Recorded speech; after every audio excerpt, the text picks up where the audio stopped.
Bismillahirrahmanirrahim. Assalamualaikum warahmatullahi wabarakatuh. Alhamdulillah.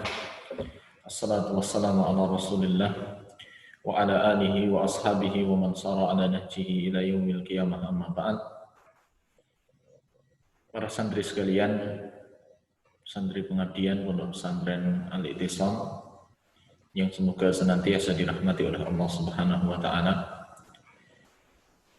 Alhamdulillah, pada kesempatan pagi hari ini kita akan memulai pelajaran kita, yaitu pelajaran nahwu,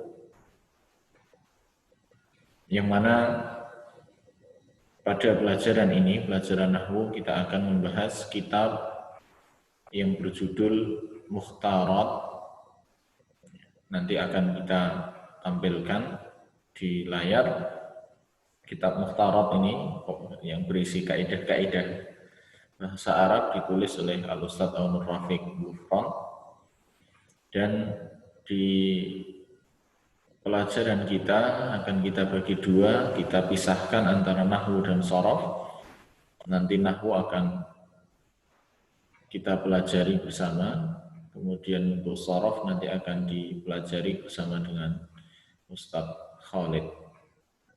Untuk mempersingkat waktu, kita akan memulai pelajaran pertama kita.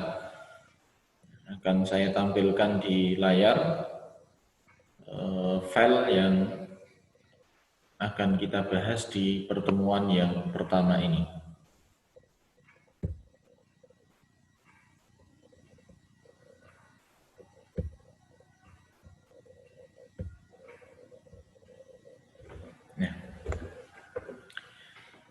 Silahkan diperhatikan.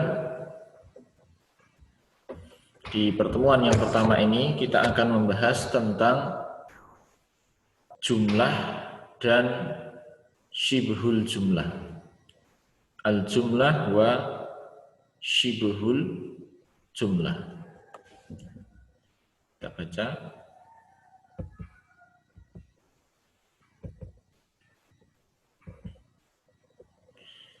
Kaidah nahwu berguna untuk mengetahui tugas harokat akhir dan i'rab setiap kata yang masuk dalam kalimat.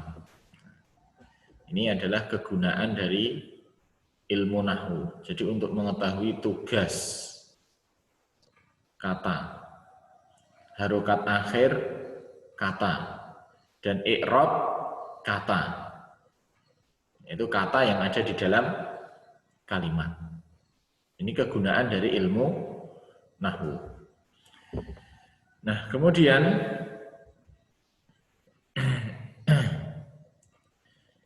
dalam bahasa Arab itu kan ada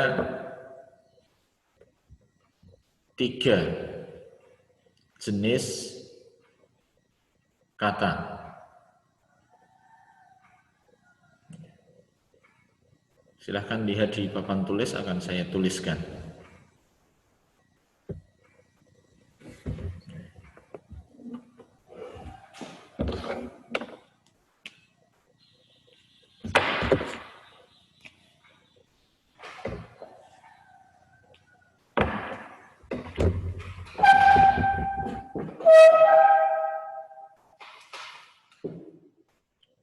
Dalam bahasa Arab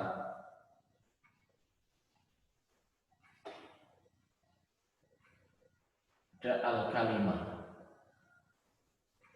atau yang pertama dulu, yang paling atas itu ada al-harf. Ada 3, ada harf, kemudian ada al-kalimah, kemudian di sini ada al-jumlah. Nah, tadi yang saya katakan kata itu ada 3. Nah, ini di pembahasan yang selanjutnya. Ismun, fi'lun, harf. Yang dimaksud harf di sini adalah harf yang memiliki makna. Harf itu artinya huruf. Saya yakin kalian paham. Al-kalimah Al-kalimah itu bukan kalimat. Al-kalimah itu artinya adalah kata dalam bahasa Arab. Kemudian yang selanjutnya adalah al-jumlah. Ini yang akan kita bahas nanti. Al-jumlah. Atau kalau dalam bahasa Arab adalah kalimat. Al-jumlah ini artinya adalah kalimat.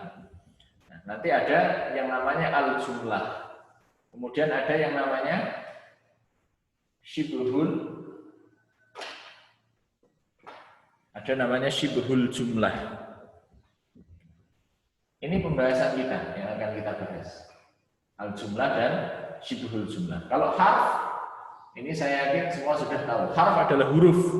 Alif, ba, ta, ba, ta, sa, dan seterusnya itu huruf. Al-kalimah kata. Kata ada kitabun, masjidun misalnya. Nah, kata itu ada tiga. Ini yang saya sebutkan tadi. Kata dalam bahasa Arab itu ada tiga. Ada isim, ada fi'il, ada huruf. Isim kata benda, fi'il kata kerja, huruf adalah ya huruf. Tapi di sini adalah huruf yang memiliki makna. Contohnya wawu, wawu, wa, artinya dan.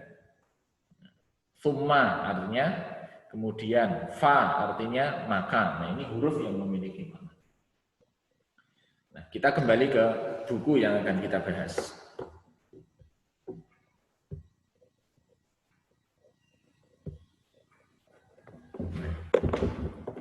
Al-jumlah, jumlah atau kalam adalah susunan kata atau lafaz. Susunan kata, susunan dari kalimah tadi. Yang mempunyai arti sempurna, yang mempunyai arti sempurna. Jadi susunan kata yang memiliki arti sempurna. Bagaimana memiliki arti sempurna itu? Yaitu ketika yang berbicara telah diam, isi pembicaraannya bisa dipahami oleh yang mendengar. Jadi ketika orang yang berbicara itu sudah diam, kemudian orang yang mendengar itu paham, itu berarti kalimat. Tapi kalau yang berbicara sudah diam, tapi orang yang mendengar itu masih bertanya-tanya, berarti itu belum menjadi sebuah kalimat, walaupun susunan katanya panjang. Contoh ya, alladzi jalasa fil fasli. Itu berapa kata itu? Alladzi jalasa fil fasli. Ada 4 atau 3 kata. Itu belum menjadi jumlah mufidah. Belum menjadi jumlah mufidah. Kenapa? Ketika orang mengucapkan itu, yang mendengar masih bertanya-tanya. Apa artinya kata yang kalimat yang saya ucapkan tadi? Alladzi jalasa fil fasli. Yang duduk di kelas. Nah, ini apa maksudnya? Yang duduk di kelas siapa? Ini belum menjadi jumlah mufidah, belum dikatakan sebagai jumlah karena belum memiliki faedah yang sempurna, belum bisa dipahami. Tapi contoh yang lain misalnya hadza kitabun. Ini hanya 2 kata. Tapi orang yang mendengar langsung paham. Ini adalah kitab. Ini adalah jumlah mufidah, sudah termasuk jumlah. Nah, kemudian kita lihat di bawahnya, perhatikan. Jumlah atau kalimat dalam bahasa Arab ada 2, yaitu jumlah ismiyah dan ada jumlah fi'liyah. Jumlah ismiyah, apa jumlah ismiyah? Ialah jumlah yang diawali dengan isim. Jumlah yang diawali dengan isim. Makanya tadi saya sebutkan kata itu ada 3, isim, fi'il, dan harf. Ketika kalimat atau jumlah itu diawali dengan isim, maka namanya jumlah ismiyah. Contohnya nahnu mujahiduna. Ini diawali dengan kata nahnu di sini. Nahnu ini adalah isim. Nah, ini berarti jumlah ismiyah. Kemudian di sini juga contoh yang kedua, al-ilmu nurun. Al-ilmu nurun. Al-ilmu ini isim. Sehingga ini disebut dengan jumlah ismiyah. Kemudian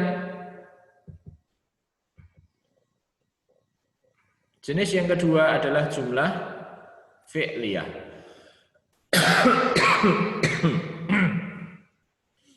Jumlah fi'liyah. Apa jumlah fi'liyah? Ialah jumlah yang diawali dengan fi'il. Kalimat yang diawali dengan fi'il. Contohnya, yaktubu at-talibud darsa. Diawali dengan kata yaktubu. Yaktubu ini fi'il. Di pelajaran-pelajaran yang sudah lalu, kalian sudah tentu saja sudah memahami perbedaan antara isim dan fi'il. Tanda-tanda isim, tanda-tanda fi'il itu sudah dipelajari di yang lalu. Kemudian hadhara ar-rajulu. Hadhara ini fi'il. Diawali dengan fi'il. Sehingga karena kalimat-kalimat ini diawali dengan fi'il, maka disebut jumlah fi'liyah. Nah, sekarang yang kedua yang kita bahas adalah syibhul jumlah. Apa syibhul jumlah itu? Ini kalau kita artikan secara bahasa, syibhul jumlah ini adalah susunan kata yang seperti kalimat, tapi sebenarnya bukan kalimat. Sehingga disebut dengan syibhul jumlah. Kenapa dikatakan bukan kalimat yang sempurna? Karena belum memiliki faedah yang sempurna.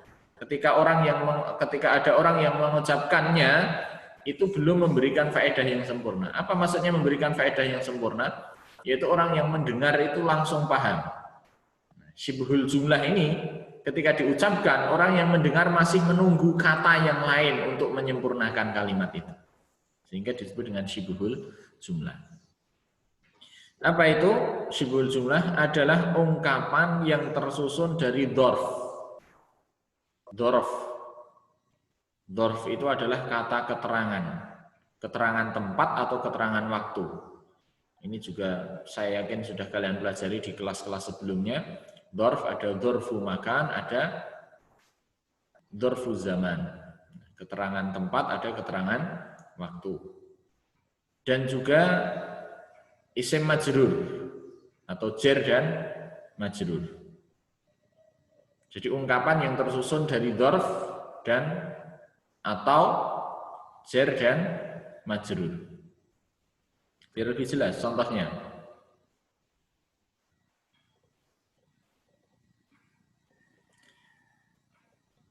Saya ulangi lagi ya. Syibhu jumlah, biar jelas ini.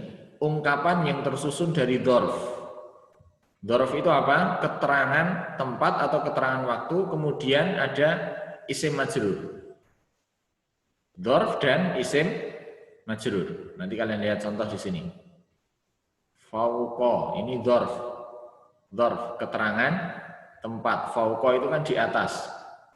Asy-syajarah, di atas pohon. Asy-syajarah inilah yang disebut isim majrur. Ini.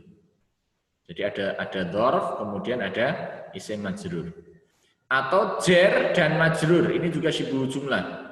Contoh, fil manzili, fi, ini kan huruf jar. Al manzili ini isim majrur. Sehingga apa? Ungkapan yang tersusun dari dzarf, kemudian ada isim majrur atau huruf jar kemudian isim majrur, ini disebut dengan syibhul jumlah. Contoh yang lainnya di sini qabla dzuhri. Nah, qabla ini apa? Dzarf. Keterangan. Keterangan apa ini? Tempat atau waktu? Qabla ini. Qabla itu artinya sebelum. Berarti ini keterangan waktu. Qabla dzuhri. Adz-dzuhri di sini isim. Isim majrur. Isim majrur. Ala artinya di atas. Al-maktabi di atas meja. Ala ini huruf jar, al-maktabi ini isim yang majrur.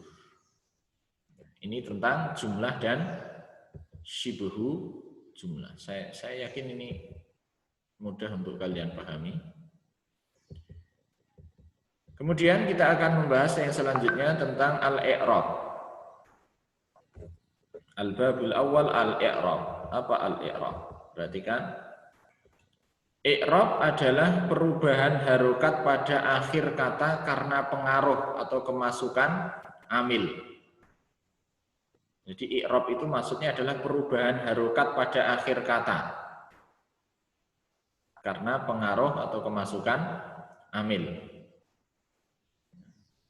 Amil atau pengaruh itu bisa berupa isim, fi'il, huruf yang menjadikan penyebab perubahan. Jadi i'rab itu perubahan harokat pada akhir kata. Ini kalian lihat contoh di sini perubahan harokat tadi. I'rab hanya terjadi pada isim dan fi'il saja. Jadi i'rab itu hanya terjadi pada isim dan fi'il saja. I'rab pada isim ada 3. Perubahan harokat tadi pada isim itu ada 3. Yang pertama rofa.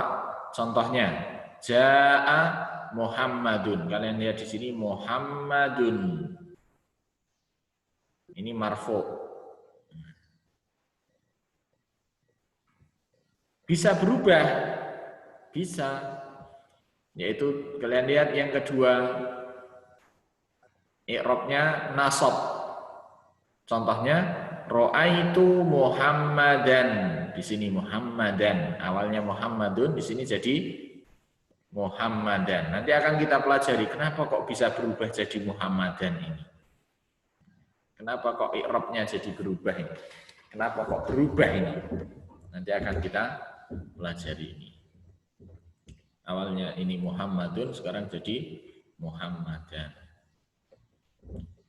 Sebagai cuplikan karena di sini sebagai fa'il, kalau ini sebagai maf'ul bih. Ini sebenarnya saya yakin di kelas-kelas sebelumnya juga sudah kalian pelajari. Kemudian yang ketiga jer. Kalian perhatikan contohnya marartu bi Muhammadin. Nah, berubah jadi Muhammadin. Muhammadun, Muhammadan jadi Muhammadin. Ini i'rab pada isim. Kemudian i'rab pada fi'il juga ada 3. Kalau pada isim ada rofa, nasab, jer. Nah, kalau pada fi'il ada rofa, nasab, dan jazm. Jadi nggak ada jer kalau fi'il.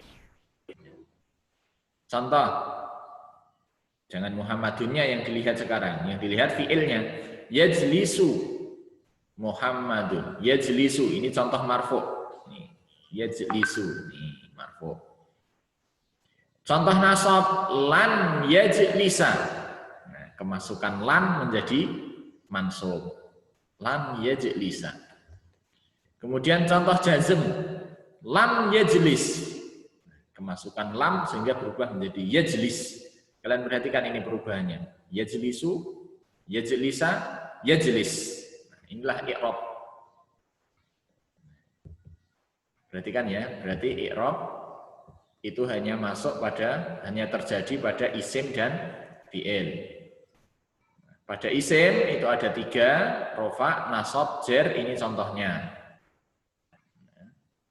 Kemudian pada fi'il juga ada 3, rofa, nasab, dan jazm. Ini contohnya.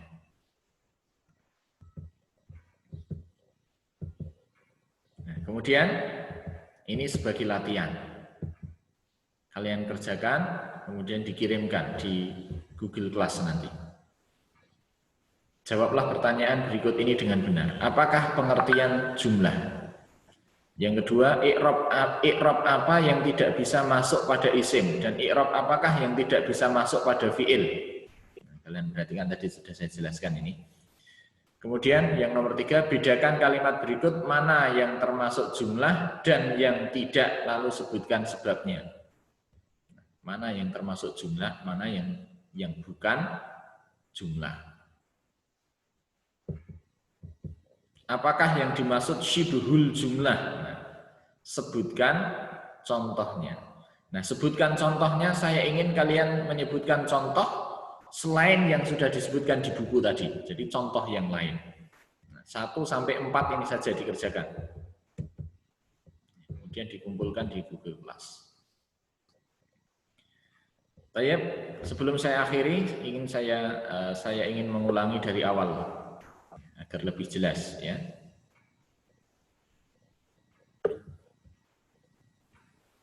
Yang pertama tentang nahwu tadi. Apa tahu kegunaan nahwu? Untuk mengetahui tugas, harokat akhir, i'rab setiap kata yang ada atau yang masuk dalam kalimat. Kemudian al-jumlah. Tadi sudah saya jelaskan di papan tulis. Ada huruf, ada kata ada 3, kemudian ada jumlah. Jumlah itu apa? Jumlah itu susunan kata. Kata itu apa? Susunan huruf. Nah, jumlah itu susunan kata, tapi tidak sembarang susunan kata. Susunan kata yang mempunyai arti yang sempurna. Arti yang sempurna itu maksudnya bagaimana? Yaitu ketika orang yang bicara itu sudah diam, orang yang mendengar itu sudah paham. Kemudian jumlah ada 2, atau kalimat dalam bahasa Arab ada 2, ada ismiyah, ada fi'liyah. Ismiyah yang diawali dengan isim, fi'liyah yang diawali dengan fi'il. Kemudian syibuhu jumlah itu ungkapan yang tersusun dari dzaraf. Dzaraf itu apa? Keterangan tempat, keterangan waktu, tersusun dari dzarf dan majrur, atau tersusun dari jar dan majrur. Contohnya ini. Setelah itu kita membahas tentang i'rab. Apa i'rab? I'rab itu perubahan harokat pada akhir kata. Perubahan harokat pada akhir kata. Berubahnya itu kenapa? Karena adanya pengaruh, yaitu adanya pengaruh atau kemasukan amil. Bisa karena isim, fi'il, atau huruf yang menjadi penyebab perubahan. Nah, terus i'rab pada isim itu hanya i'rab itu hanya masuk pada isim dan fi'il saja. Pada isim ada 3, rafa', nasab, jar. Pada fi'il juga ada 3, rafa', nasab, dan jazm. Saya kira ini jelas. Silahkan diulang-ulang lagi, dipelajari, latihannya dikerjakan. Kemudian kalau ada yang kurang jelas bisa bertanya langsung kepada saya pribadi. Saya akhiri. Subhanakallahumma bihamdika asyhadu an la ilaha illa anta astaghfiruka wa atubu ilaik. Assalamualaikum warahmatullahi wabarakatuh.